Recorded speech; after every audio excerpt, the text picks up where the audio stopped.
My people encountered them a century ago. They destroyed our cities, scattered my people throughout the galaxy. They're called the Borg. Protect yourself, Captain, or they'll destroy you.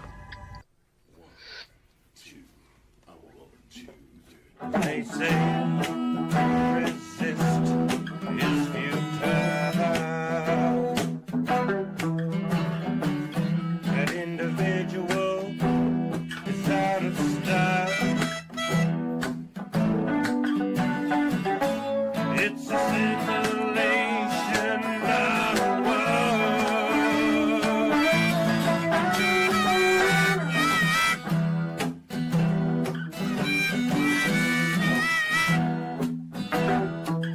but I know less about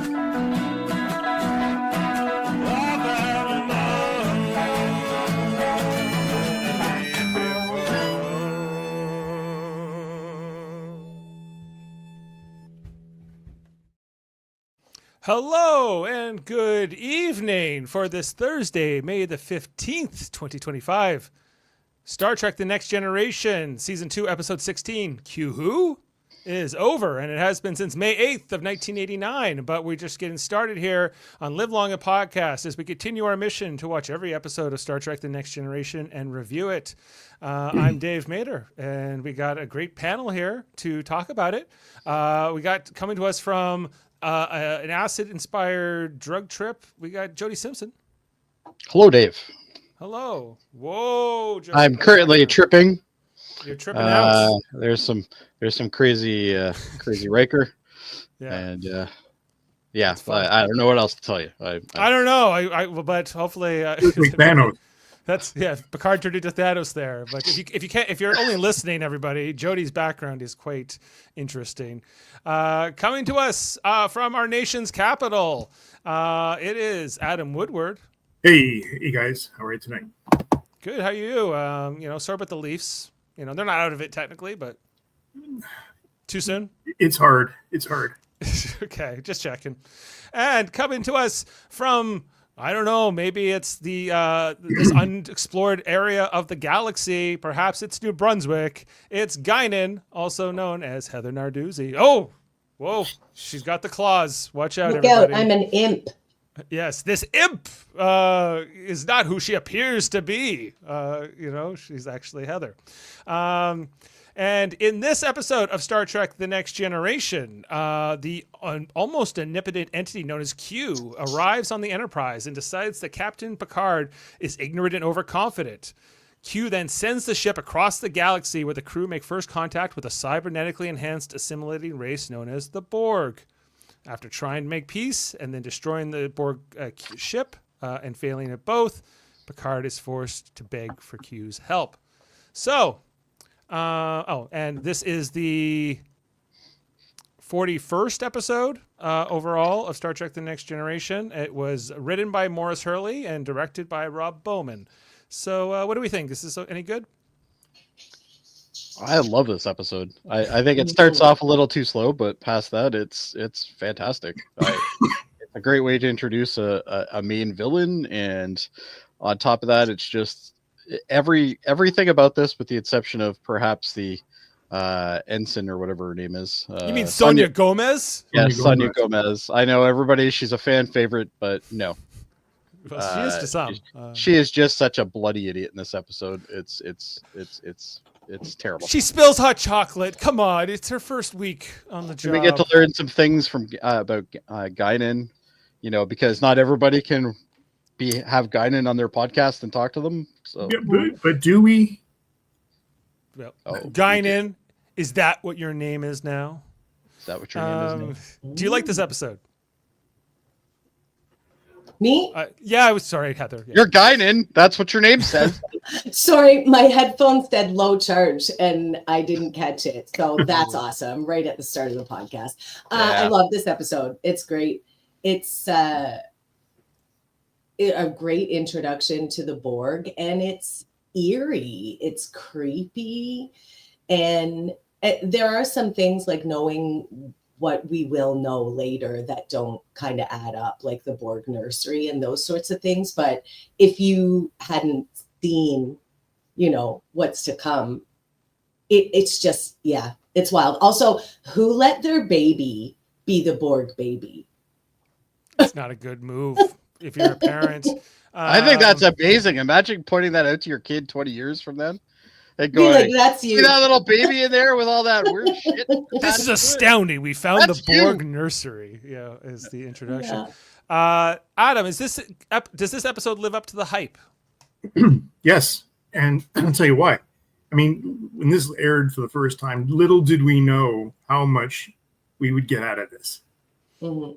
You know, and you know, they made a mistake with the Ferengi trying to make them the bad guys, and then they had the conspiracy theory bugs for a while. But this was fantastic, and we didn't know how big this would become, and this is what makes this episode so great to watch again, because this is the beginning. Yeah, it's Now, all, I will say this, is that there's some unanswered questions that they do, particularly with Guinan and being an imp. I wish they'd know, like, we don't ever really know Guinan. despite a lot of appearances, character of Guinan. several appearances. Of course, they bring the character back in Star Trek Picard season 2, or is it 3? Season 2, I think. Oh my god! She's also Heather. been in the movies. You bet. We also have Sam here. Hi, Sam. He's asking where my dad is. He is at his golf tournament this week, so it didn't work out. So sorry, Sam. I know you were looking forward to it. Adam, Sam, ended up I'm slotting standing in for him. Yeah, you're not the GOAT, Adam, but you know you're I'm the next best oldest thing. guy in the room, right? Yeah, You're an okay Adam, is basically it's- what he's trying to say. Sam also asking FMK, Q the Borg or the Romulans? Well, it's an What interesting does the proposition. FMK mean? Fuck, marry, I'm- kill? Yeah. Oh, Oh no, I'm not doing that. I'm not doing that either. But if I had to, An entire race of people? it's definitely going to be Q, and then it's going to be probably M, and then it's going to be the Borg at the end. Yes. So there you go. We will get my dad back for an episode. This was the one I was hoping to have him back for, but I wasn't going to delay it just to have him on either. So we're here. So Adam will do a great job as a panelist. I would. All he has to do is just say we didn't know any better, and he'll be basically. Don't worry, I've got it covered. It's the And if you 80s. can make eye contact with your camera for most of the podcast. Yeah, if you can do this. Yeah, and not be like on your and look at my phone. phone. Yeah. What? It's pretty weird. I don't know. Yeah, so that would be. We didn't know any better. I don't know. It was 1989. We didn't know. Yeah. Yeah. Okay. Well, we're gonna get into this. Jody, one more question before we jump in. Is this possibly one of the best Q episodes? More specifically, even though it's definitely a Borg episode, but it's a little more than that. Yeah, I think it could. It's definitely top 3 anyway. I don't know. We should just do a whole thing on that, Dave. We'll have to do a panel. Well, on after we get through the 7 seasons of this show, we can probably just look at all the Q episodes and see which ones we rated True. the highest. And You'd have to bring in Picard into that too. Yeah. We can, but I don't think it's going to. I'm not sure any of those are going to make top 5, but What- whatever. yeah. I'll rewatch them again. They're not bad. Okay. But anyway, to answer your question, it's definitely one of the better ones, for sure. Mhm. I like how Q portrays himself. I also like his last lines at the end. They're Mhm. fantastic. So Yeah. Ominous. The dialogue that he gets in this episode. he turned is- into from the goofy guy from Encounter at Farpoint, the kind of goofy, not to be screwed with asshole kind of guy, to more of the really, I'm kind of helping you in a way here. Like Right. it's a roundabout way that he's done it, but he has done it. Because the last time we saw him was when he offered Riker the chance to join the Continuum, right? Yep. And Mhm. Riker turned it down. Of course, I pulled this as a sound clip. You asked me to join the Q Continuum. A big mistake that you didn't accept my offer. A big mistake, Riker. And He's then not he wrong. went. And then the Continuum seemed to grab him at the end of that episode. He went, no! And we didn't know if we were going to see Q after that. But we did, Yeah. of course. I'm trying to remember the name of that particular episode. But it's the one... Deja Q. Deja Q. Yeah, that's it. Mm. Anyway, so... but First this season, is right? This Yeah, is pretty first good. season. Yeah. And this idea that Q is yeah, not just a pure villain, but also sort of this like antagonist that is, or trying to say to them, you guys are being idiots. Like you're being reckless, you're being arrogant, the galaxy is dangerous. You know, yes, there are amazing, wondrous things out here, but you know, you're not ready for threats like the Borg, for instance. I think when we get to that, he's right. Like Picard does sound arrogant, you know, and Riker for that matter, you know, alongside him. But then, you know, Picard's like, how can we be prepared for what we don't know, you know? And there's sort of this idea of like, are we supposed to just, you know, go under our bed and hide, like Q also suggests, like if you have a little bloody nose? So yeah, there's a lot to philosophically to come down with. I gotta say, like, Morris Hurley, who was the showrunner in the second season, who wrote some questionable episodes this season, who I wrote don't know, the Irish one, right? He wrote a Long lot. Ladder or He wrote whatever. most of these. He was the showrunner for season 2. He gets fired at the end of the season, but he wrote this episode, and this has got to be his best work by far. So Yeah. good on him. You know, maybe we'll get into fun facts. How much It's a good maybe episode. he did write. It's got some great dialogue in it. Excellent dialogue. Okay, and you're Heather's quite right. It's creepy. It's scary. It's thought provoking. Yeah, let's get into it. So we started with the Enterprise at Warp. Picard is, well, no, first we're starting in engineering, where we meet Sonia Gomez, who is All right. We don't even need to go this far into this, okay? I will sum this up for you right now. This woman is incompetent, okay? On top of that, why do the replicators allow you to have liquids near engineering? Well, yeah, because Jody does bring up that point about, you know, I wouldn't have that around these control stations, but there is a replicator, you know, here. And by the way, if they haven't waterproofed by the 24th century or 23rd century, I think we need to really reevaluate things. Well, maybe you're right. I wonder if this My inspired. phone would work with that covered over it. I wonder if this inspired, you know, oh my gosh, Gordon on Orville. You know, can we have drinks or beers on the bridge? Or whatever? Yeah. That's What if we have a straw? You know, what if we we have a keep it straw? under this? Yeah, Sonia Gomez, because the whole dialogue here at the beginning is between her and Jody. She's a young engineer in the section. She just came aboard the ship, and she said please to the food dispenser before she got the hot chocolate. And Jody goes, "That's weird. We don't say please to food dispensers." But Sonia says, "What's the problem?" we just go into holodecks and make out with chicks. Yeah, Like, well, come on, man. He was, you know, she says, "Hey, like if the computer is artificial intelligent circuitry, why not be polite?" And I don't know. It's a valid point. I agree. If I'm there's a very tele- polite to my Google Home. She's got her hot chocolate. She's talking to Jody about how excited she is to be on this assignment, how she, you know, worked so hard to be here. Heather, what do you feel? What do you think about Sonia? We'll see her in the next episode as well, in Samaritan Snare, and then I think that's kind of the end of her. Heather, what do you think of her hair to start with? I love her hair. Very love her hair, like too. feathered 80s. Oh, yeah. Gorge. I love her look, her makeup, her hair. I don't like, she's fine in Samaritan Snare, but I don't she know sucks what in this the episode. point She's way of better in the other her.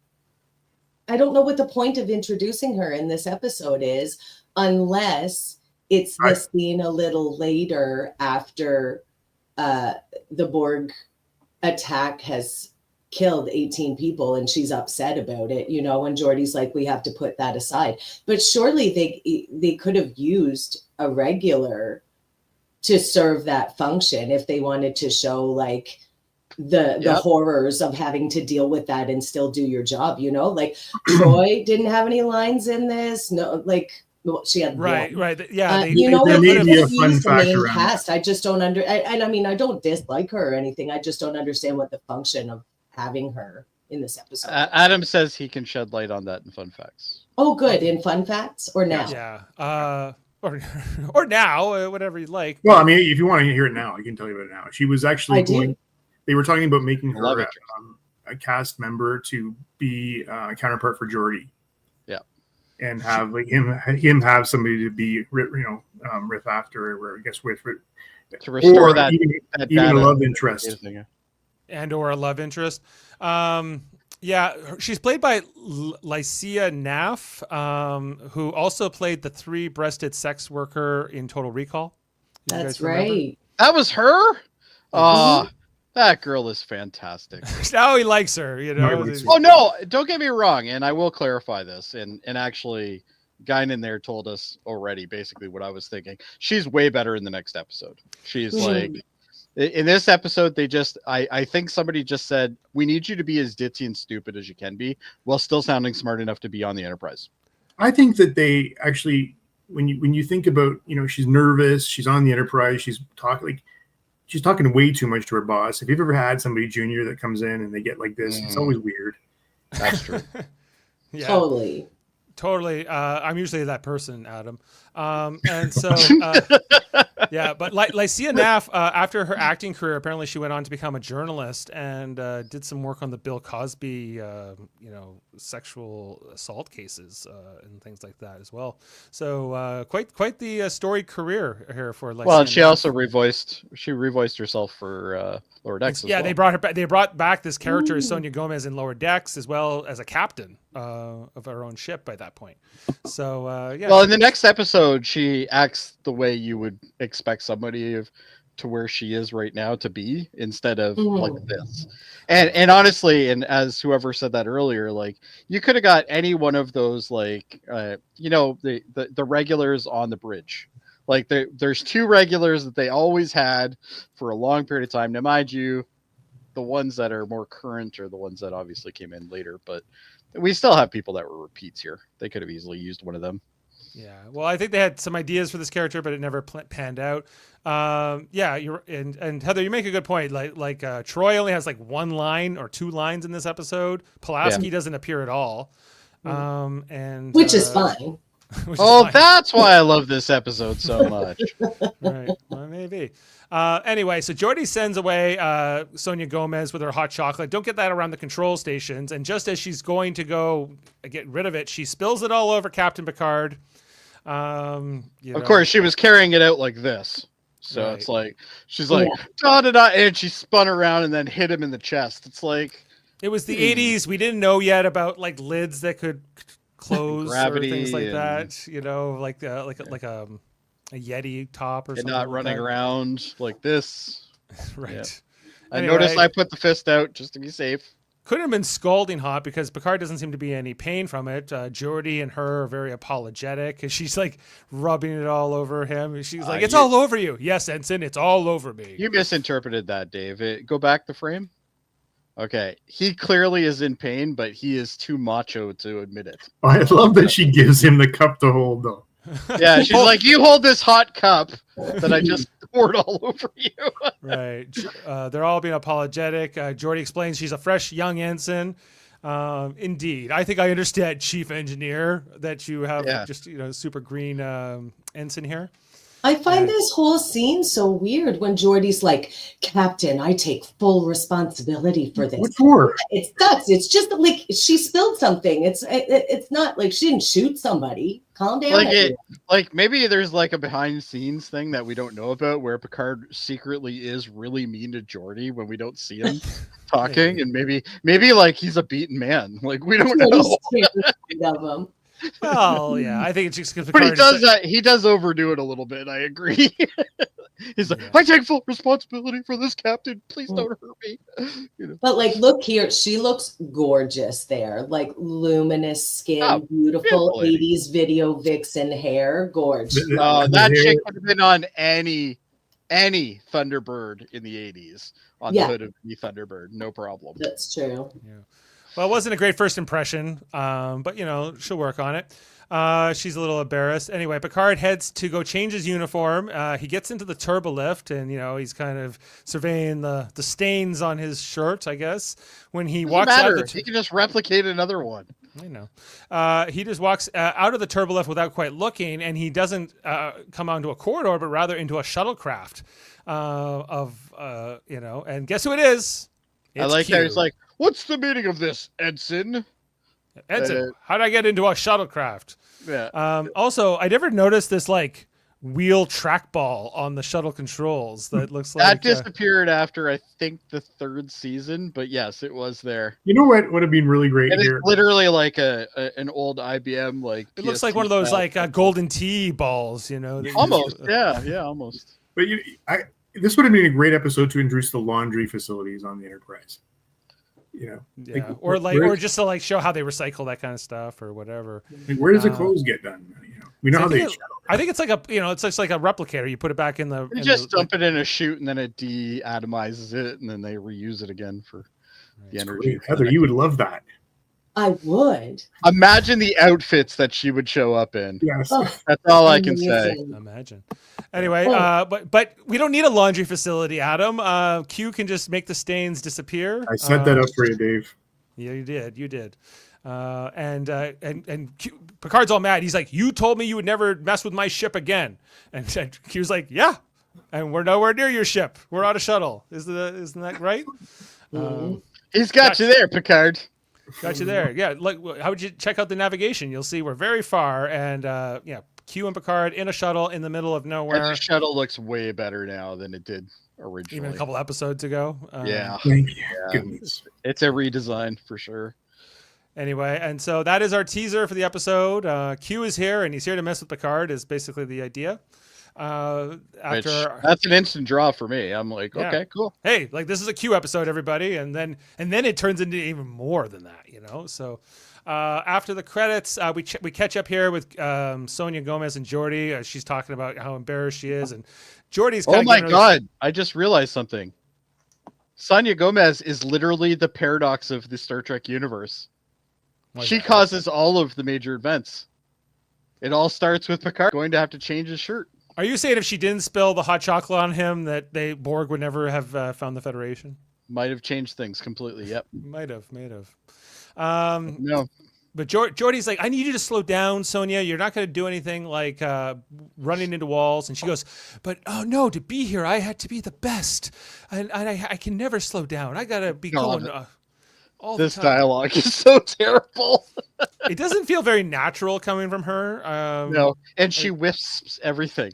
Everything is like, and and I had to be the best. I have to be the best, Jordy. Yeah. Yeah. Dave, settle down. Woo. I know. Sorry, I'm getting a little excited. I'm getting Sonia Gomez over here. No, I'm starting to sweat. And so is Jordy, perhaps. I don't know how aware he is of this being a love interest. Anyway, he's like, we're going to 10 forward to relax, and we're going to try to look at the stars and not worry about engineering for a bit. We got our title after all that is said, Q Who, over the Enterprise. And then we go to 10 forward where Guinan is, and she's talking to somebody, but then all of a sudden her Guinan senses are tingling, and she's like, something's up here, you know. She's like, all right, I'm going to even be in a movie eventually now because of this. She's happy. She's happy. Guinan's powers are very inconsistent, much like Troy's powers, but she has this intuition that she kind of somehow she knows Q has taken Picard. But it's never explained how she knows this or why, and how she doesn't know other things. Does she know that Q has taken Picard, or does she just know something's up at this point? Something's up. She senses Q. Yeah. But she doesn't know it's Q because she doesn't say Q. But later on when Q shows up, she knows it's somebody from his. Because when Q shows up later on, they see each other. She goes, "I should have known it was you." You know, so. But see that's the bad writing here. We deserve more than just that. How do they know each other? You're not getting it, Adam. That's it. It's all right. mysterious. All you get. Anyway, she calls up to the bridge. She goes, "Hey, Riker, what's up?" And he goes, "Nothing. What are you? You're calling me from 10 forward? Guinan? Guinan? You've never called my bar tab can't be that high." Yeah. Anyway, but Girl, I told you not to call me here. Just meet me in my quarters later. Jeez. I told you. 20. Guinan wants to know how many hearts he's broken in 10 forward. The answer is a lot. But they says no, everything's good. Guinan, don't worry about it. She goes, okay. Probably nothing. Sometimes I get this feeling and I don't know what it is. It's probably nothing, but it definitely isn't not nothing. Anyway, Especially considering there's at least one Guinan-centric episode at least every season going forward now. well, after this, especially, yeah. I think this is her strongest episode maybe of the season, perhaps. Anyway, so then sure. Yeah. we go back to the shuttle. We're back with Q and Picard. Picard is trying to figure out how to get back to the ship. With he's trying to ignore Q. Q's taunting him. I love how close John Delancey gets to. Not only that, and I knew you were going to bring that up, but the other thing I love about this is how this is framed and how it's lit. Yes, Because they've made almost everything around them dark, and it's just these two guys. but you know when he's whispering, close he's like together. talking in his ear. It's so close. It's almost you're in my space, buddy. But It's man, aggravating to the viewer, which makes it amazing. Which makes it aggravating to It's Picard uncomfortable. as well. This is so uncomfortable. But yet, I want him to be on my ear too.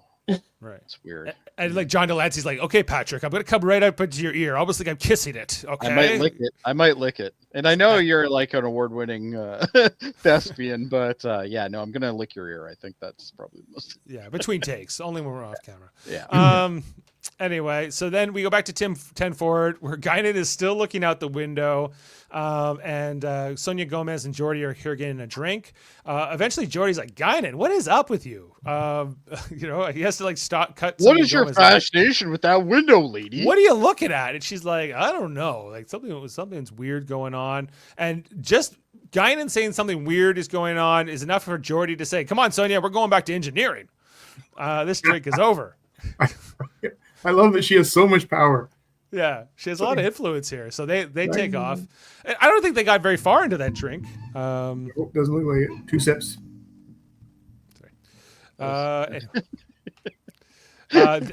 But Guinan's not the only one who senses something is up. It's also Deanna Troi. We have the telepath that normally does this. Where's the captain? And Franker's like in his quarters, but they do a search and he's not there. He's not on the ship. And how many hours do you think their shifts over cross each other? Because like sometimes they're not both on the ship on the bridge at the same time, but then sometimes they are. There's no real answer to that. I know there's normally 3 shifts. Inconclusive, yeah. There's 3 shifts from what we know, though. Riker, once he figures out Picard's not on the ship, he orders a full stop. And they figure out that the shuttlecraft is missing. Wesley's like, how could Picard and the shuttle leave without us knowing? That's not possible. And Riker's just like, shut up, Wesley. Plan out a search pattern. Most amount of area. Do something useful and leave us. Do something useful. The most amount of area in the least amount of time. So that's what they do. We get a Riker's log in between this where he's like, we've been looking for Picard. We can't find anything. Oh, that's what a Riker's log is. Exactly. Now I get it. Then back in the shuttle, Picard is, he's kind of running out of patience here. And Picard, Q is throwing this ball against the wall just for fun. I love that, though, because it still was like, it's just unsettling. Everything he does in the shuttle is unsettling. He's like, how long are we going to stay out here, Picard? I'm ageless. You're not. So I can keep this up all day. And, you'll eventually be a corpse. I won't be. Yeah. Yeah. So Picard says, if you agree, if you agree to return me to my ship, I'll hear you out. And then, and Q goes, great. And then all of a sudden we're in 10 forward as he throws the ball and he catches it back in 10 forward. Very cool. It's kind of a fun transition. I always love the Q transitions, and as the series went on, they got better and better at it and cleverer with the way they're doing it. At the end of this episode, when Q is sitting in Riker's chair and then he snaps and it's Riker right away, that's very seamless. Really good. The sound effect they used too was great. I love the sound effect, but I also love, in particular, Riker's reactions. We'll get to them later on when he's transposed with Q. He's always like, "What? That's weird." Anyway, so I also like how he's standing on the bulkhead thing. Yeah, arch. I just love how he's just sitting on the arch there. Yeah. So they're back here in 10 forward. Then who comes from behind the bar? Guinan. And she locks eyes on Q, and you get the idea. What was knows- she doing before this? Taking though? inventory. They started She's talking. She was just hiding behind the bar, I guess. I But don't they know. were talking to each other, so she would have heard them before this. Yeah, maybe she was just down there. I don't know, taking a nap. It's hard to say, Jody, but Personally, I think this is all just a simulation, and Q is just screwing with everybody. perhaps. Then Worf says, "Hey, the shuttle's back in the bay, and Picard is back in 10 forward. Everybody." So Riker's happy. He's like, "Good job, everyone. We did nothing, and we solved We the did problem." nothing, and mission accomplished. Yeah, so let's head down to 10 forward. Let's go, Worf. We transition over, and this is where we get the encounter here now back in 10 forward with Q and Guinan. She's like, you, and they start doing their whole funny hand thing. Fingies. He's holding up her hand, or she's holding up her two hands. He's holding up his hands too. I don't know what he's intending to do to her. But I guess this idea that he says she's an imp. She's not who she appears to be. See, but this gives you like she's way more powerful than she lets on. Is. Yeah, but and then in Star Trek Picard, they try to address a little bit of this, but They don't not do a good enough job. No, they don't. You know, and I think that's the point of Guinan, though. I don't think she's supposed to be known. Like she's supposed to be kind of. I think this is a big hole in the whole next gen storyline. I'm not sure that they even were planning on going that further with her. I think I think the mistake here was not that they know each other, because I think that's interesting. That they knew each other 2 centuries ago. That's fine. I think it's more this idea that her holding up her hands, what kind of like magic powers she does or doesn't have. I think you need to kind of try to explain that. Maybe not She's a Palpatine. That's all you need to know. That's what I was thinking. But then so is Q. Like, what's he doing with his hands? I don't know. And he's like, I think he's just mimicking her. That's all. He's just like, oh, okay, I get it. He says he'll take care of her for Picard, but Picard, talks it down. And he goes, Guinan's not the problem here. You are, Q. I love how Q's just giving, like, I don't think so, but okay. It's giving South Park when they do like fights and Cartman's like, exactly. Hands. Then Riker and Worf show up in 10 forward, Picard, or Q is very happy to see Worf in particular. What was his insult this time? Brain, growl for me. Let me know you still care. Calls him micro brain. He's not wrong. Look at Riker's face here. Worf. Riker's just like, Worf, you're such a pussy. And Worf can't hurt Q, so it's always kind of a fun. Worf can't hurt anyone, from what I can tell. All right. Well, he got duress, but that hasn't happened yet. Except for Davin, every time I pointed out. Right. Anyway, so here's what Q's like. Why I'm here and why I want to talk to you about Picard is I want to join your crew. I want to become a member of the team. I got kicked out of the continuum, sort of. I wandered for a while, but I realized that this is where I'm coming. And Picard goes, well, that's interesting. Let me hear it out, Imagine how much more fun this show would have been if Q was actually part of the crew. Because Picard goes, what would you do? What would you, what job is too small for you, Sir, do you mock me? Oh, not at all, he says. Our mission is to seek out new and different life forms, and you certainly qualify as one of the most unique I've ever encountered. And it's provocative. To learn about you is frankly provocative. Right. Somebody's got to book another trip to Rise. But the whole time, in my ear. Guinan's just scoffing at everything Q says, and Riker's also like, you suck, Q. Every time you come, you you try to get me to join it. You put us on trial for humanity's crimes. But Q says, no, man, you need me. If you're going to explore this galaxy, you need someone like me who can be your guide. Right? Like, he wants to be the Neelix, I guess, I think this episode is what started my love affair for Q, because I think Q is very, very underrated when it comes to like what he actually is, because everybody's like, he's a villain. And it's like, he's not a villain.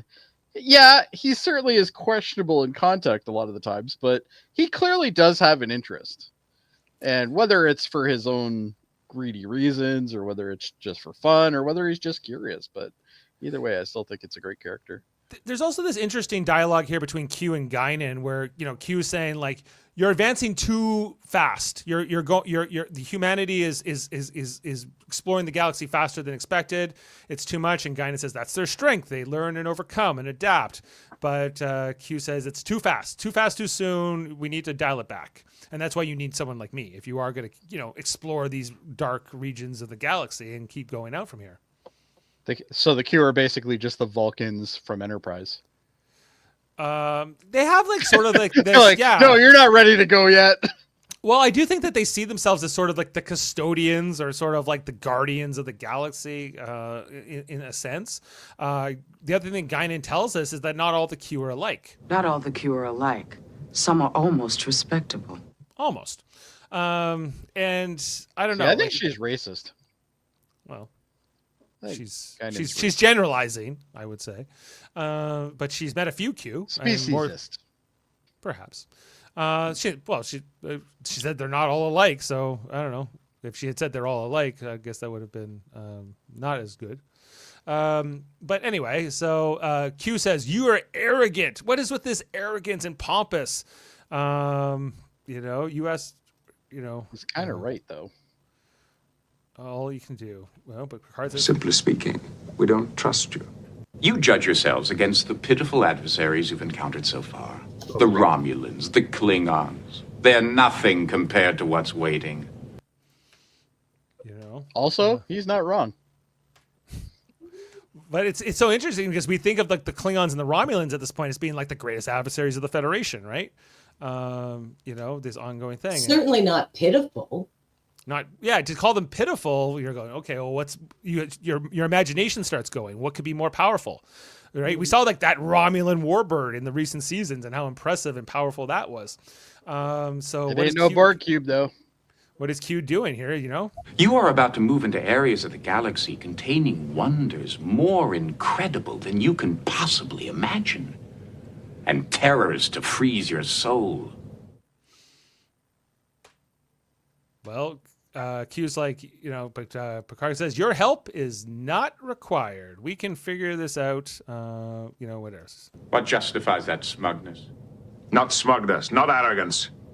But we're resolute, we're determined, and your help is not required. He goes, oh yeah? Let me show you. Let me show you how much my help is required. And so he snaps his finger. Guinan even goes, Q, stop! But he wasn't going to because she knows what he is capable of. And maybe what he's getting at here, or what kind of threats he's he's well, she knew about the Borg. She knew about the Borg, but I think that it's not just the Borg, right? There's more. Oh no, there's way crappier things than even the Borg. Right, species 8472. I knew you were going to say that. For instance. So anyway, the Enterprise is flung across space. Where back on the bridge, Data and Troy and Wesley are like, "What?" Data's like, "Oh shit, they left me in charge too." Yeah. Hell of a day. Boy, am I in trouble now. I like when they do this and they're like, "Whoa, and like we see like the stars going by. Q's just like, "Oh, you're gonna find out." Yeah. And all of a sudden, the ship does come to a stop.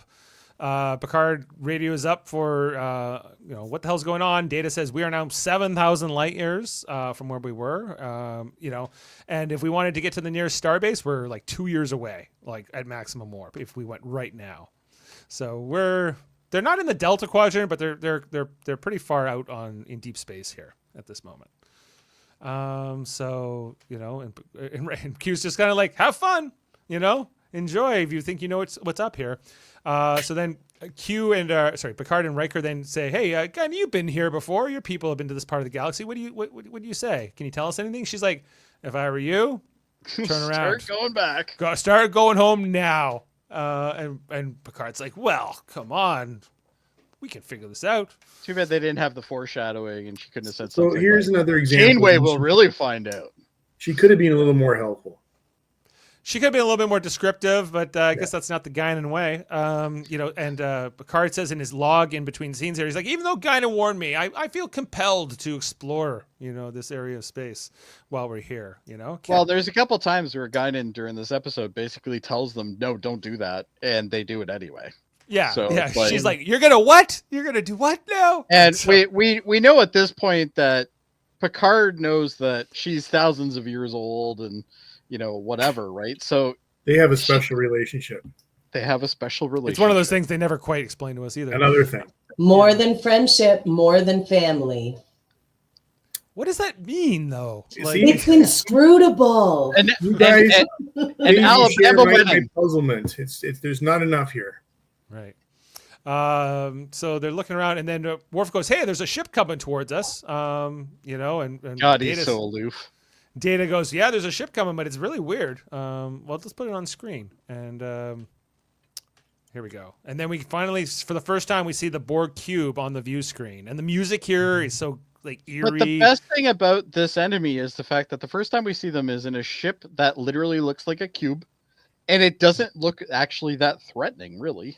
No, Like- but weird and different. this But is- but it's odd, yeah. But So you- now you're intrigued to find out, right? But you think about every other race they've encountered, or species they've encountered. And a bridge is usually up front, and it's like a swan. Like it's got grace. It's got something to it. It flows. This is nothing like that. And Well, Data's you don't giving have us, to have aerodynamics. You're in fucking space, so it doesn't matter. Mhm. yeah, Data's giving us this description. He's like, "There's no bridge. There's no engine room. There's no quarters. I can tell. There's no, it's very generalized. It's kind of weird." They at first they don't even think there's life signs. They don't even know what they're dealing with here at all. And so Picard goes, "Well, maybe we should call Guinan." And here's Guinan down in 10 forward. She's got a front row seat here to look out the window. There you go, Look, Guinan. now is the good time to show you my tiny Borg cube. Aw. Aw, That's it's awesome. so cute. Look, it used to have a Borg and a Picard, but my grandmother sucked them up in the vacuum when I was Oh, a teenager. Is that like a Polly Pocket sort of thing? Similar. I don't know. It was like a little play set that I got together, and it had a tiny Picard and a tiny Borg. I remember those things. I never had one, but I Yeah. remember them. Yeah. Cute. Very cool. Well, did you know that Guinan has like a little office around the corner from the 10 forward lounge? Why? For this kind even though For inventory. she already could see the ship through like her window. Doesn't need to do any orders. Or any, Well, this is where she does inventory, I guess. That she doesn't need to Inventory do. of what? her knows? schedules. She does. Pro- Schedules.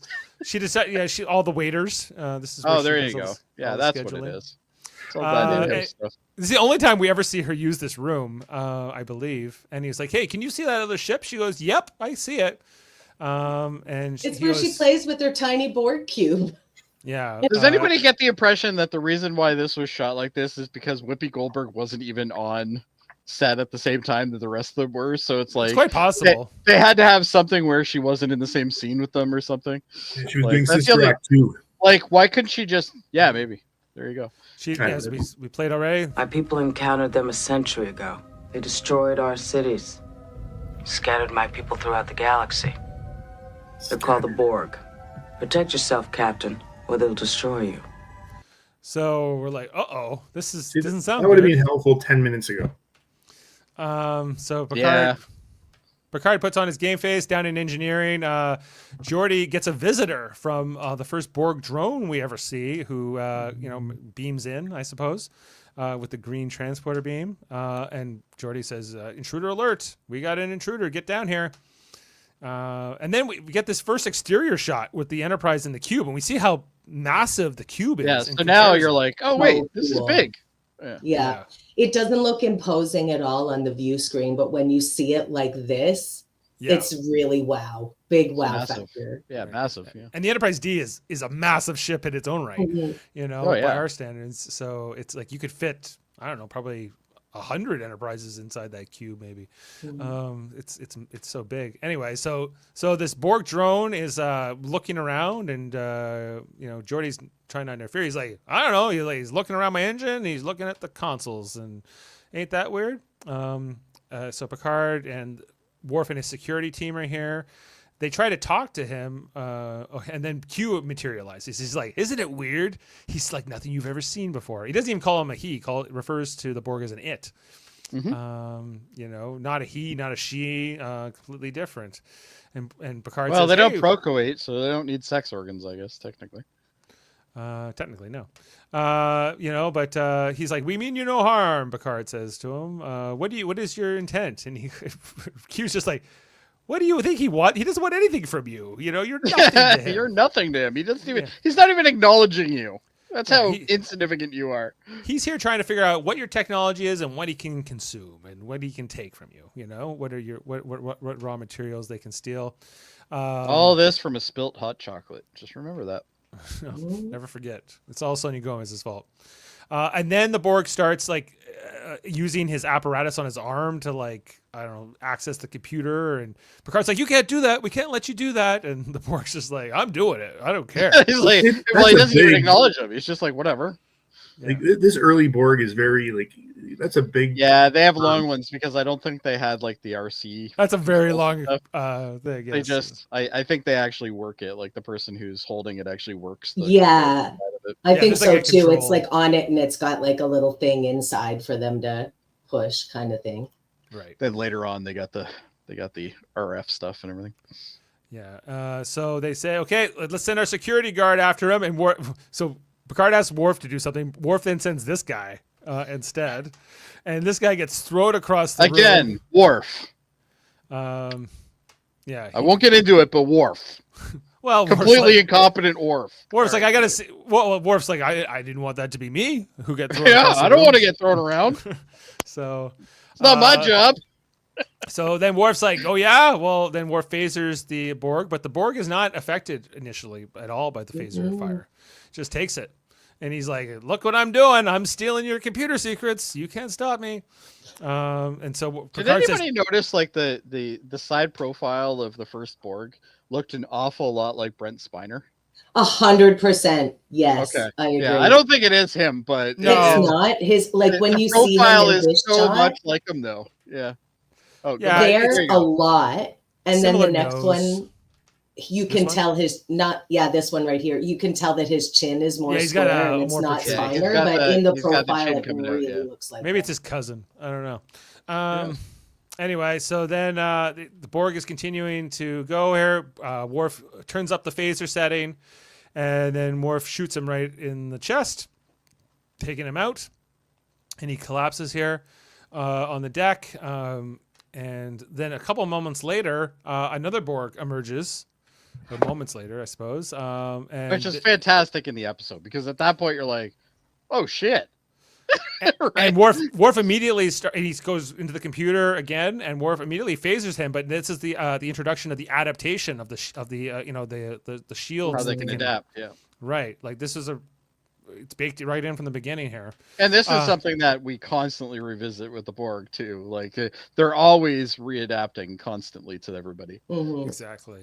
And this look that the Borg gives after this guy's a little weird, yeah. Yeah. It's very scary, I also find this is where he goes to the fallen Borg and takes his components.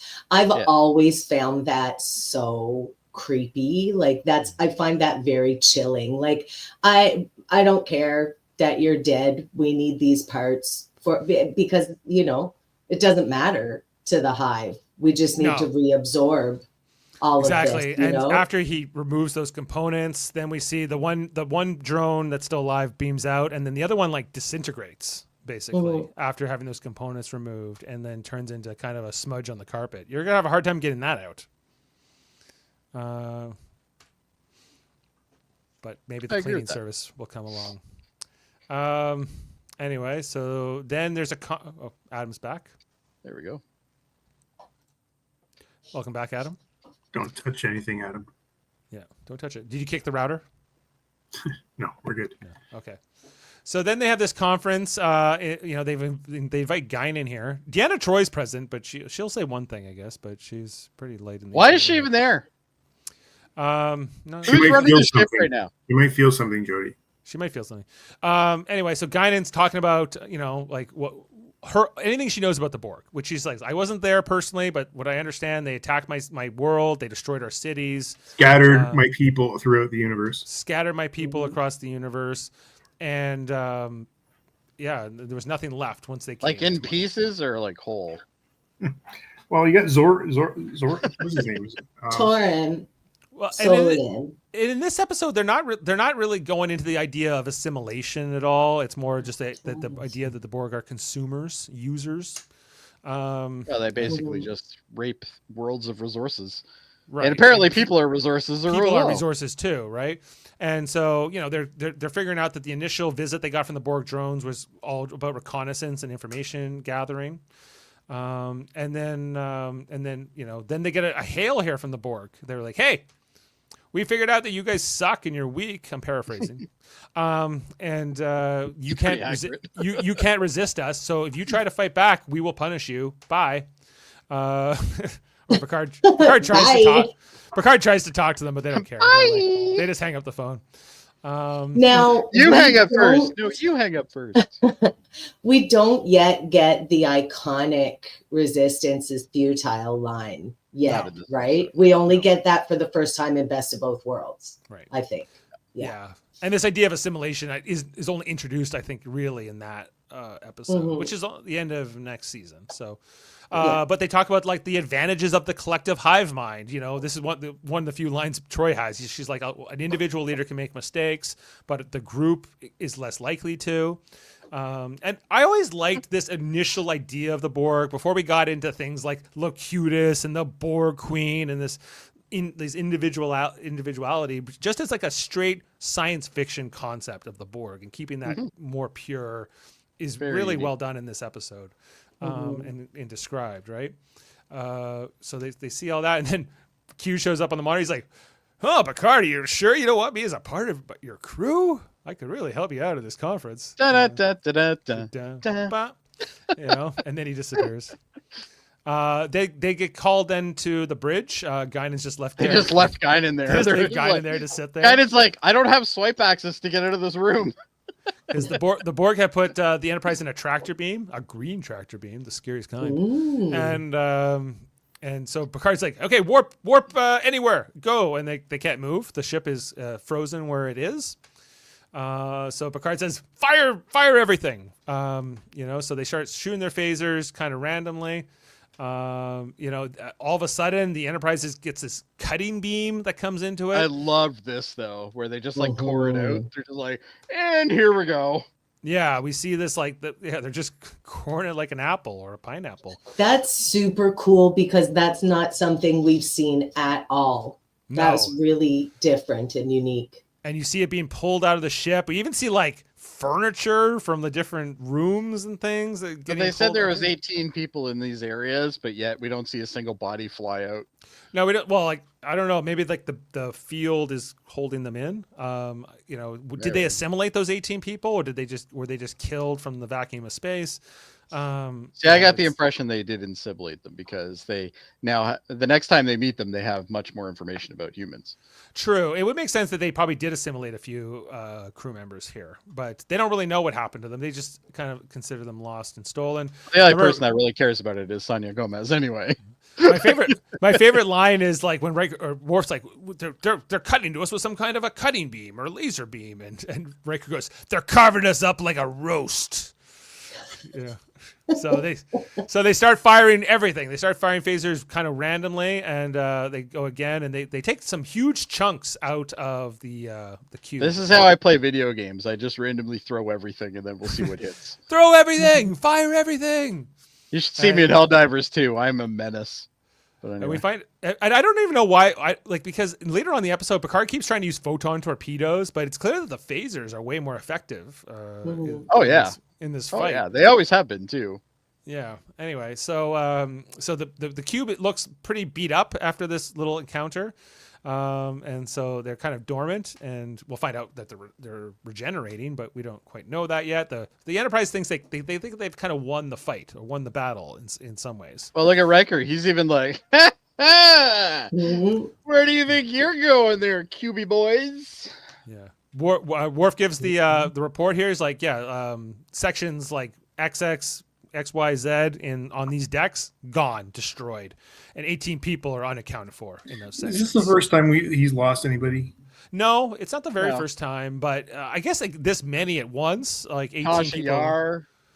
No, yeah, like Tasha Yar, but Oh, there yeah. have been other. Yeah, there have been a few other like crewmen, but like for 18 to get lost in one swoop like It's this, I think this is the first time there was multiple casualties, like massive. right? And like, later over on, the when three. Worf's like, "Hey, we got the name of the casualties," and Picard's like, "Never mind that. I don't care right now." Later. Well, Later. it's true though. Like, why the fuck is Worf working on that right now? Like, what does it matter? Like, He wants to scream up into the heavens, Jody. You know, for their souls, so they get into Stovacor. Oh, okay. Anyway, Well, so that they, makes sense. They then choose to head back to the conference room. I guess. Oh no! But first, before we deal with Guinan again, we got Jody and Sonia Gomez who have this conversation. They're trying to get the engines working again, get the ships going. She's like, 18 people are dead, Jody, Because of my hot chocolate. And Jordy goes, I know All it's comes weird, back but you to got the to put it out of your hot head. We'll have time to grieve later. We got to stay focused here. We got to get away from this Borg. And she kind of, says, okay. But, I to your earlier point, I think like they could have given this scene to Wesley, for instance, or something like that, Could have literally gave it to anybody. Yeah. But they chose, You they could were have trying even to, you could even got Jordy to be a little bit greavy and like, somebody else is like talking to him or something. I think that even an ensign coming from Starfleet would have a little bit more control. Like, if they're the best of the best and they're talking, I'm sure this is in humanity. Starfleet Academy is essentially like it's essentially like whatever that the big high scholaring like army schools and stuff like that. Like it's supposed to be those, right? West Point, yeah, there you go, West Point. It's supposed to be like a West Point kind of thing, is it not? the Annapolis. Yeah, and this is the flagship. So, like, you really have to be the best and the brightest to get posted here. And she's like, oh, hot chocolate. I'm sad. Ugh. But she's really good with antimatter reactors. I love it. I love it when Heather comes on board with me. Yes. Anyway. It's like superpowers collide. Back to the conference here with Guinan and the crew where, they're talking about the Borg and then Q comes in here into the room. He's like, the Borg are the ultimate users. They've identified you as something that they can consume. Yeah. And that's what they're going to do. Like you're not going to be able to fight them. They are relentless. And Riker's like, come on, you could have taught us a lesson without killing all our people. They're saying, tell us they're not really dead, Q. And he goes, they're dead. But would they have learned the lesson?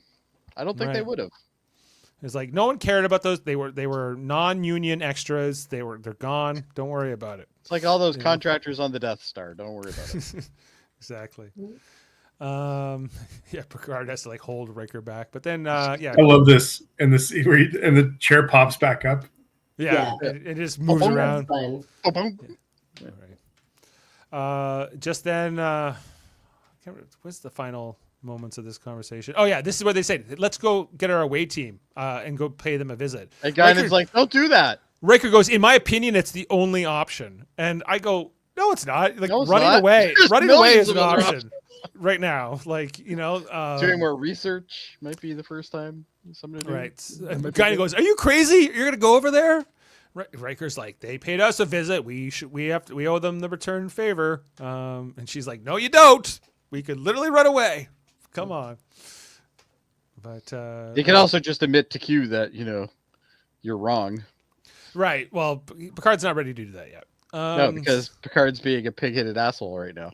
Well, he's already lost 18 people. Like now's not the time to be looking at their. Q's still impressed when he finally does do it. That's ask for help later. So.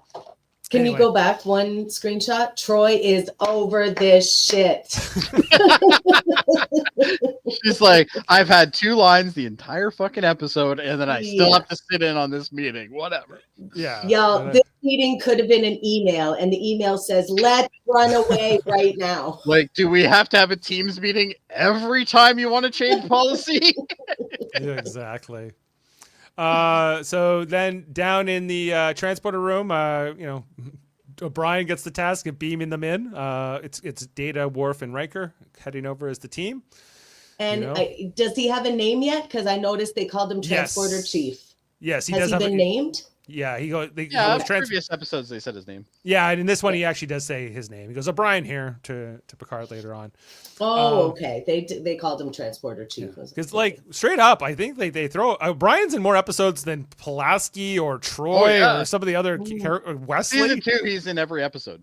Yeah, Pretty he's there all the time. Actually, I gotta find out how many episodes he was in. It's a lot. I bet Anyway, you it's so about the same.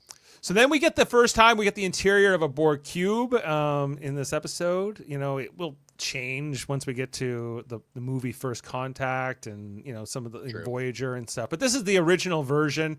It's way more lit, I guess, than what we'll come to know the cubes. The cubes tend to become more dark after this. They get a little bit more Well, it depends on how good the batteries are. That's all. sweaty. Borg cubes were so lit in the 80s. It was like party central. Yeah, you didn't know yet. They needed to be gritty and everything else. So yeah, so there's this whole thing where Riker's describing back to Picard what he sees over there, how there's all these Okay, I would alcoves. just like to say, while we were watching this part and Riker said something and Picard's like, describe it. Guys, it's the 24th century. You think you could have like a video or Yeah, like, we talked about that a couple episodes ago because We you have, know, yeah. where's body cams in body this? cams. They experimented with Geordi's visor being. Oh like- yeah, that was the episode we talked about that. Yeah, but they never really they kind of rely on this dialogue and describing over the audio. You know, Okay, so the official statement is Miles O'Brien appeared in all 26 episodes of the second season. but the Ooh. season 2 only has 22 episodes. Oh, well then hold on. Let well, me he read did it. 4 extra. Well, that's impressive. By himself. The lost episodes. Yeah. It says there's 26 episodes, so there's clearly something wrong there. Because yeah, it's only 24, isn't it? 24. Yeah, it's less than the other seasons because of the strike. I know that. So Yeah. anyway, Yeah, but 22 episodes. There's only 22. and But anyway, he was in Data's all of just- them. and get Pulaski's count. I think. All right, hold on. Let me. Data's Anyway. just pushing buttons on the Borg ship here. Right. Hello, my robot brethren. What does this do? Right. He's kind of all into it. They're looking around the cube. We see this one drone that goes by. She's got the prosthetic in the mouth. I don't think we see that too many times with Borg after this. Like this sort of like almost like a scuba kind of apparatus. Worf's about to shoot, but then Riker stops him and Oh. this sorry. idea that the Borg won't react to you until they either don't see us or they don't see us as a threat. And a lot of these other things being kind of established in this episode, that the Borg are unconventional in terms of how they go about their business. They talk about the alcoves and how that they're working together. That their focus is on repairing the ship, and then we get the pullback here of the Borg cube that goes into the matte painting, showing the sheer size and scope of it. 20 episodes, Dave. Pulaski. Yep. So O'Brien beats her. Brian beats her in season 2. Yeah. Anyway, so this is where Picard, he says, "Hey, transporter room," and he goes, "O'Brien here." And he goes, "Be ready to get them out of there, O'Brien." I guess I've never noticed this before watching it today. The Borg emblem appears here on the wall. And we see that again like a few times, even in this episode. But remember when like Lore kind of teams up with the Borg people later on in the show? That Massive. symbol is we'll see that symbol again there. So yeah, it's like the Oh Borg yeah, it was logo. on the floor. That's right. Yeah. Yeah, the Borg logo. I never noticed it before. Anyway, the Borg nursery, where hey, Borg babies, everyone. This is astounding. This doesn't work. No. Well, do the Borg just kill all the babies that they come across, or do they assimilate them too? They seem to assimilate them. There's Aren't just, they cute? it's a cute little Borg baby. Yeah. He's having a good time for a Borg baby. Well, there's probably some reason why they weren't allowed to go too much further than that. Like, well, we can attach like a wire to his chest, and Well, they couldn't make them, veiny and white and all that stuff. right. They would do this differently now, but it was kind of fun at the time, I guess. Anyway, so then they're looking around, and then this is where Data figures out that the Borg ship is regenerating. We again see that Borg symbol here on the wall. Oh, neat. Never Noticed that before. But the Borg wouldn't have a symbol. Well, they have a logo, it's trademarked. So get ready. Apparently they do. Why Anyway, is Adam such a Debbie Downer? he's like, they wouldn't have that. I mean, they might have it. No, they wouldn't. There's no need for creativity. Why would they do that? Irrelevant. Adam hates this episode. No, I don't hate this episode. He's finding all I these do plot not- holes.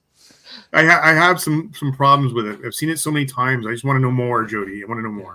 So once they figure out that the Borg ship is regenerating and repairing itself, Picard goes, "What the hell?" He says, "Beam the away team directly to the bridge and let's get the hell out of here right now," which is what Guinan told them to do before. But anyway, what do you do? You could have been halfway across the galaxy by now. So the Enterprise warps away, but Data's like, they are following us. They are in pursuit. And here they come. And just like, the Borg ship pursuing them, they magnify it here. And then Riker says 10 times magnification. And we see like the actual hull like bending and moving and repairing. Yeah, there's a itself. guy behind that with the paper mache, like pushing it back out. That looks so shitty. It looks like claymation. It could have think it been. was. We don't There know. there was no CGI yet, Heather. Yes. They don't I know. It's the 80s. They don't know. They don't. They didn't know any better, or they didn't have any better. It was the Wallace and Gromit people just doing that for them. Even when the ship's at warp, it was repairing. They try to get more speed, Jordy. Give us more speed, but it's all they fire the photons. But the Borg cube Why are is the fucking unaffected. phasers? What the fuck? Like, you guys already learned this. Yeah, and then Q shows up. He's like, "They are relentless. They will never stop. You'll use up They all your will fuel hunt you until they catch you. until they catch you." And Picard goes, "I'm not listening. Don't hear you. La la la la la. It doesn't matter. We're gonna do this." The Enterprise going as fast as it can. I love the Borg cube right the hell behind them. Q just loving every minute. Yeah, he's sprawled out here. I love this. Yeah. Going along, they get now the Enterprise is getting attacked by these Borg green torpedoes that are draining their shields. Their shields are slowly becoming weak. They're going to be defenseless Borg don't soon. fuck around. Like they're like, you know what? We don't like chasing you. We don't want to chase you. Right. You guys took off on us. No, we want to eat you. So we don't want to blow you up. They keep firing photons, but no damage every time. It's no damage. Gee, maybe we should try the thing that has been shown to actually do 20% damage. Worf doesn't know what to do with that, And this is because he sucks. Q's like, you can't fight them. You're not ready to be out here. And finally, as the Enterprise finally loses its shields, they lose warp drive. They are dead in the water, and Picard, he decides to swallow his pride. Sonny Gomez is like, just throw some hot chocolate at them. This is the part here where I love this too, where he's swapping seats and stuff. Yeah, he swaps seats with Data, and he goes, "Come on, And now Data's all like, hey, Q, save us, Moi? What makes you think I could save you?" And he's like, "Is you want me to hear something, If we all die here, now, you will not be able to gloat. You wanted to frighten us. We're frightened. You wanted to show us that we were inadequate for the moment. I grant that. You wanted me to say, I need you. I need you. He's like, "Oh, more than one way." You know how to say it. That's so sweet, Picard. And so Picard secretly does want to sleep with them, though. Like, we all know that, right? Yeah, well, There's so much sexual tension between those two. I love it. Everyone talks about Julian Bashir and Garrick, but come on, Q and well, that Picard. one's pretty accurate too, though. Mm-hmm. Anyway, so Q saves them. He hits the Enterprise with the thing, and they're moving across the stars again. Whoa! And Wesley's like, "We're right back where we started." Of course. And then Q says, "Who's your daddy?" Who's your daddy? Tell me who your daddy is. So you know who it is. This is the part here where then It's Daddy Q over here. Q switches seats here with Riker. Love it. Riker's like, "What? How did I get over here next to Wesley?" And then we got Q here. He's like, "I think you could have taught us this lesson without killing our shipmates." And Q gives us the best speech ever. If you can't take a little bloody nose, maybe you ought to go back home and crawl under your bed. It's not safe out here. It's wondrous, with treasures to satiate desires both subtle and gross. But it's not for the timid. And then Riker's like, "What? How'd I get over here?" And so I love this. Riker's like, shocked, Riker's- looking around. Riker's So like, good. I was just thinking of other things. I think Troy is very over all this now. She's just like Yeah. slumped back in her Troy's chair. just like, this could have been an email as well. Mhm. Anyway, so then we get a final transition back sometime later. Guinan and Picard are playing three-dimensional chess in 10 forward. And, you know, I don't know. It's kind of a strange thing because Guinan goes, well, maybe one day you can establish diplomatic contact with them. But for now, no. I'm like, really, Guinan? You know better than this, I think. Mhm.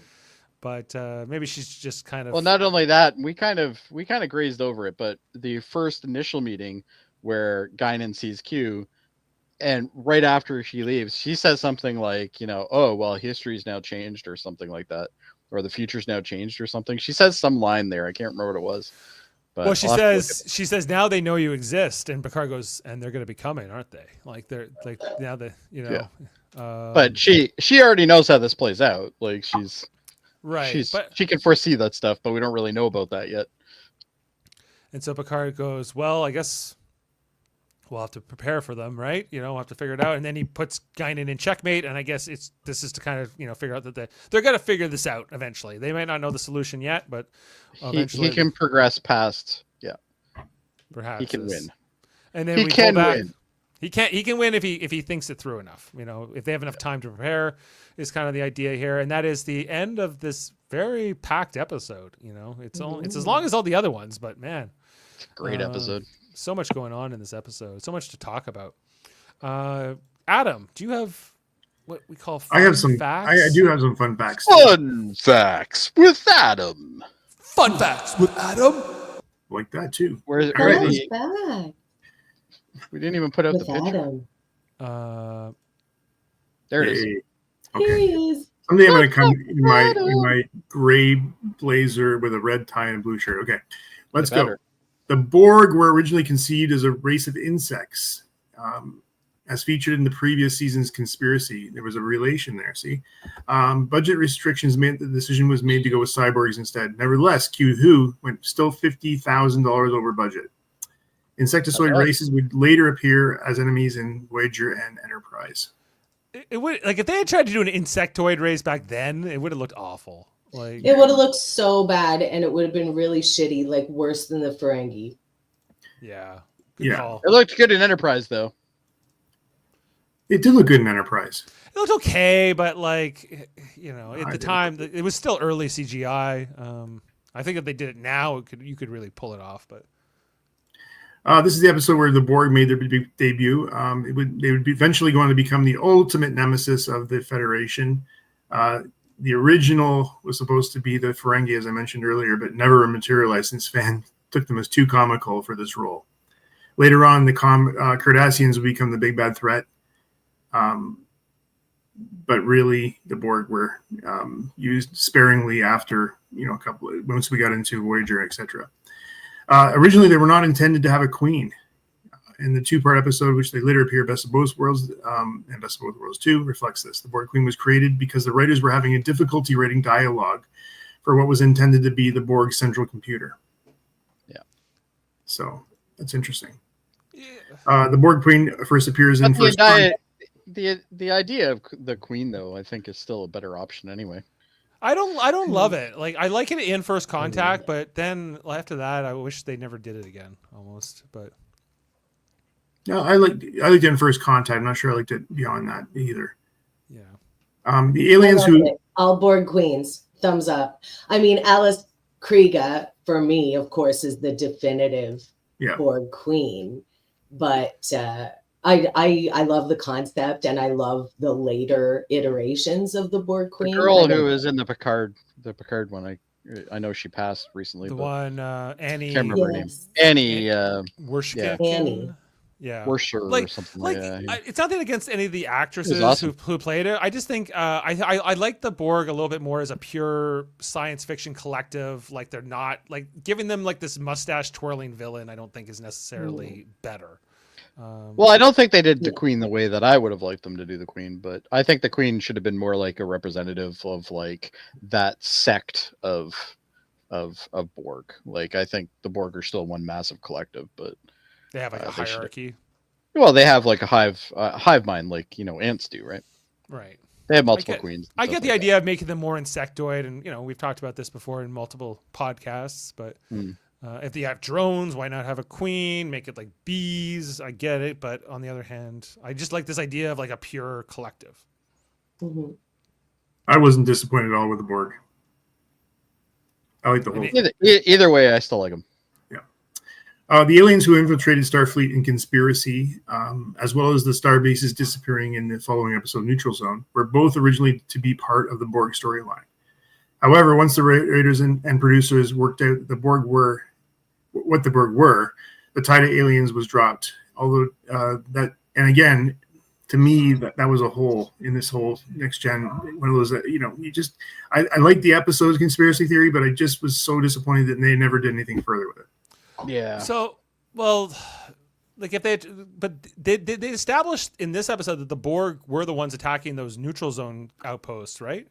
That the Romulans and them had found out at the end of last But the season. problem with that, Dave, is that that's so close to Federation space, or it's in, You're right, because if the Borg were doing that, then why would they just like, we're only going to secretly take a couple colonies and then we're going to yeah, scurry away. and it's like this is the first time the Borg are aware of them. It doesn't and work. then they don't stop coming. Like the idea we get by the time we get to Best of Both Worlds is that the Borg may have just been coming this entire time since like this first encounter, right? Yeah. Mm. I personally think it's because they don't like spilt hot chocolate. That's right. That's right, Jody. Okay. There was a Big picture fan of you hot had. chocolate. You were showing the observation lounge when they were having a meeting a while ago, but there was the only time during the series where the outline of the view screen behind Picard blinks red during a red alert. Hmm. Which I think is a good feature. Oh, they didn't Adam- think so. Adam, do you have a fun fact about Captain Power and the Soldiers of the Future? No. Want I to tell do. us? Yeah. Details. Details with Dave. Details. Don't encourage discovered him. with Days. So the designs were reminiscent of creations of H.R. Geiger and the character of Lord Dredd from the television series Captain Power and the Soldiers of the Future. Do you guys know that show? I do. It's awesome. It was They built Power toys. On. They Yeah, built toys, and then you could fly them. Right, and on- Lord Dredd was kind of like, he looked like Locutus. He had like the eye, and like I did Star Trek rip off Captain Power and the Soldiers of the Future, everyone? Could have. I don't know the show, but I do remember reading before that the Borg design was Geiger inspired. There you go. Well, in Captain Power and the Soldiers of the Future, they had LaForce from Mallrats. He was Tank. So anyway, back to you, Adam. I bet you were excited about that. I was actually. Even though the Borg have assimilated thousands of worlds and species, the only ones we ever see are human-looking, which is kind of interesting. I think that would have been cool to actually throw some other alien in there. Like That's for budget reasons. they gave us babies, at least, Yeah, they gave us babies in drawers, Adam. What more do you want? But realistically, I didn't want babies in drawers like that. No. most me of the neither. aliens that we've seen in all of the Star Trek series up to this point were all humanoid anyway. You want so Borg fish people? They're still I humanoid. want Borg Ferengi. That would be a long makeup for whoever has to put that on. This is the first time in Trek history where Spanish is actually spoken by none other than Q. Not Oh, yeah, Sonia that's right, Gomez? yeah. Con permiso, Capitan. Just after the Enterprise is transferred into Sector J25. Which means let's make out, Captain. Yes.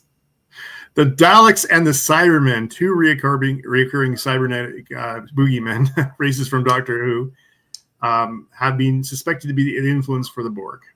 I would say more the Cybermen than the Daleks as a Yeah, I would Yeah, agree the with Daleks are just run around in a machine. The Daleks are like these weird, like gross alien things that live inside of a big casing. But the Cybermen actually it's more like assimilation. It turns normal people into Cybermen. Yeah. So Q says to Picard, "You can't outrun them, and you can't outgun them."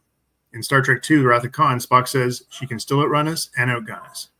Referring to References. the Reliant, specifically. The Reliant, yeah.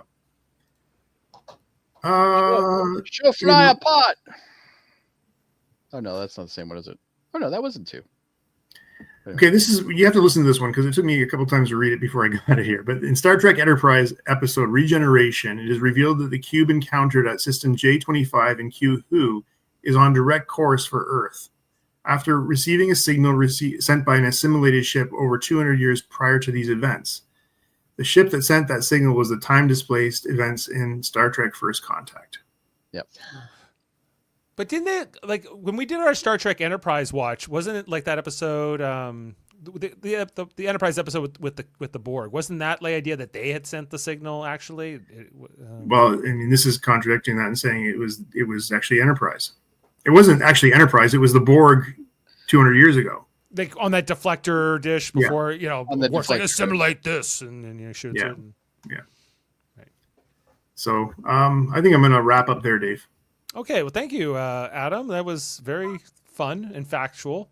Let's get into our ratings and see what we want to put down for this episode. I'm going to give Heather a 10 for her outfit. 10s across the board. As do I. Well, you know what? There's no way I can't give this a 10 in good conscience, even though I got my nitpicks with it. But who else? Okay, Jody, what do you want to give it?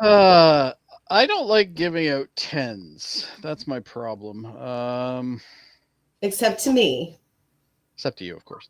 But you know what? I'm going to do 9.5 because there is some stupid things in the plot. But past that, it's a solid. You're saying 9.5? 9.5, sorry. What did I say? I thought that's what you said. It is what you said. It is what you said. I was just confirming that's what you said. Okay. I have partaked a little. So. Adam? So, as I said at the beginning, this is the ultimate episode we got. This is the beginning of the Borg, which makes this a really strong episode for me, except I can't get over that we don't know more about Guinan. And it was too much revealed here that we never Get found over it. Gee. No. He doesn't like loose threads. That's how Adam is. It bugs me. We had 7 seasons. So you didn't bother to watch anything in DS9 then? Because that would have just made you nuts. We had 7 years of this show plus movies. They could have done more. They could have, for sure. So how many points are you deducting? I'm giving this an 8. An 8? An 8? I feel like you've given something. You gave an 8.5 to Where Silence Has Lease. Okay, yeah, you're right. I should take this up to an 8.5. 8.5. Okay. What? It should be at least at 9. It's better than that episode. That's a not good episode. He's not good. He won't be bullied into a 9. Everybody. Okay. I will bully him as much as I want to. Heather, what do you want to give it? I will give this episode a 9. Okay. I just because I think the whole bit with Sonia Gomez is a bit weak, and Troy doesn't get to do much of anything. But I mean, it's an iconic episode. Our introduction to the Borg and that wonderful appeal from Picard, and then that little speech from Q at the end. I love it. And Guinan's fantastic. She looks and is amazing. I'm Not into it. because Jody bullied me here. I'm going to make it 9 because you're right about John Delancey. Yeah, John right. Delancey was so good in this episode. Mhm. You're damn right. Mhm. He's For the record, I did bully you. No. Actually, Heather pushed Or me. Heather bullied you. One of the two of us bullied There was you. no bullying involved. We're good. I feel all right. I feel good with my decision. He won't be bullied. All right. Well, anyway, we're averaging 9.4. So this is I think it's actually we're lower than a Matter of Honor and The Measure of a Man, technically. But you also don't have our ratings for those. I don't have Jody and Adam's ratings or Heather's actually for I For do The Measure of a Man? Yeah. Well, it's a 10. Okay. Yeah, well, 10. it stays at a 10. Jody, what do you want to give Measure of a Man? I'm going to give this a 9. Well, okay. There's some boring dialogue. Just brought it down to a 9.9, Jody, average. That's fine. I'm okay with that. It's Heather, still a great episode. what did you think of Philippa, whatever her last name was? Louvois. Her hair. Ugh. Terrible. What? Nobody would wear their hair like that in the future. Nobody wears their hair like that now. It's terrible.